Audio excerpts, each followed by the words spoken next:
So let's take an example. Let's consider a point charge inside and at the center of a linear dielectric sphere.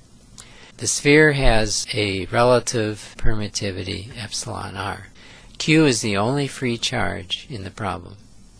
And what we're asked to do is find the expression for D and E, and we'll look at the bound charge densities in the region of Q. So let's take a Gaussian surface around the point charge and look at the symmetry, which is spherical, and that will allow us to use Gauss's law to determine capital D. So we use this surface S at a radius r, assume linear dielectric, then D and E are related by this expression. D is given by Q over 4 pi r squared r hat. Okay, where did that come from? It comes from the D version of Gauss's law. When we put that in, we get this quantity here for D with the r hat, and then we multiply by 1 over epsilon. If we have vacuum, E is equal to E free. This is the E field, which would arise from free charges, Q, and no dielectric. Inside the dielectric, the region containing the dielectric shields and reduces E by this 1 over epsilon r. Remember, that's due to the polarization of the dielectric. Once we are outside of the dielectric, the total bound charge is 0. Remember that if you polarize this material, the sum of the surface charge and the bulk charge that is bound is equal to 0. So that means then that E can be expressed just in terms of the free charge at the center, and this is our usual Coulomb's law expression for the E field. And what we've really done is we've set epsilon r equal to 1, which is its value for free space, because we're outside in free space where epsilon r is equal to 1. What we've done is we found D, this expression up here. D was from Gauss's law. That was equal to Q over 4 pi r squared times r hat. We used that to determine E, and we did that both inside and outside. When we look at inside, we have E reduced by 1 over epsilon r. If we look outside, we just have the charge Q acting like the dielectric wasn't even there. Here's another example. We have a solid metal sphere of radius a, which carries a charge Q. It is surrounded out to a radius b by a linear dielectric material of permittivity epsilon. And then we're to find these values. We're going to try to find the potential at 0. We're going to try to find the polarization inside the dielectric. We're going to try to find the bound charge density inside the dielectric and find the bound surface charge densities at the surfaces of the sphere. Here's the sphere of dielectric. Here's the sphere of conductor here. This conductor is at A. This value is B. The charge on this metal sphere is capital Q. So what we're trying to do first is find the potential at the origin. But remember, because this is a conductor, the potential of the outer surface is equal to potential at the origin. So if we find the potential out here at r equal A, we will have V at 0. V at r equals 0 is equal to V r equals A. And that's because the sphere is an equipotential. So we first find D. Remember, it only uses the free charge, and that happens to be Q. Q will be spread over the surface of this inner sphere, but in terms of using Gauss's law, it looks like a point charge at r equals 0. Therefore, for a spherical surface S at radius r, Gauss's law for D will look like this. It'll be the integral over the surface, d dot ds, equals Q free enclosed by capital S. Using the symmetry that we used before, we just simply write D times the area, because D comes outside and we're left with the integral of S ds. And for a sphere, that's going to be 4 pi r squared is equal to Q. So solve for D, and we get something that looks very familiar. It's Q over 4 pi r squared times r hat.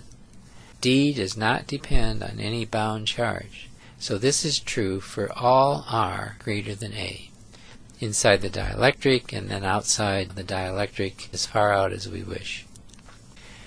Well, that's stated here. For R greater than B, where we're in free space, we just have E equaling D over the permittivity of the media where we are, and that's free space. Solving then for E, we put in D and divide by epsilon 0, and we have the E field due to a point charge. We're out here, we're in free space, and as far as we're concerned, it looks like a point charge right here at the origin. The dielectric polarizes, but its total bound charge is 0, so out here it looks just like a point charge, and that's what this says here. E is equal to kq over r squared r hat. So Gauss's law for E ends up ignoring the dielectric. For R between A and B, so we're inside the dielectric, E is given by D over epsilon. Epsilon is equal to epsilon sub r times epsilon 0. We put in our value of D and divide by this. So one more time, there's D. So we put that in, divide by epsilon r, epsilon 0, and we end up with E in the dielectric. So if we look at epsilon r different than 1, which is true for a dielectric, we would write this product as epsilon of the material. Let's find the potential at the center. To do that, we integrate E, and that includes E total, from infinity to r equals A. So here we go. We got at A is equal to the sum of two integrals. It's the integral outside, which will have an epsilon 0 here, plus the integral through the dielectric, which goes from r equal B to r equals A. The minus sign, if you remember, is what you get when you put in E dot dl, which is what we're doing here. There's a minus sign in that equation that relates potential and the integral. This term here is out in vacuum. This is the term inside the dielectric. Here's what the potential is at A. We've done the integral and put in the limits. So we end up with 1 over B minus 1 over epsilon r B plus 1 over epsilon r A. So these two terms are related to going through the dielectric, and this is what we get when we go infinity to B. That's at r equal A, but that's also equal to r equals 0.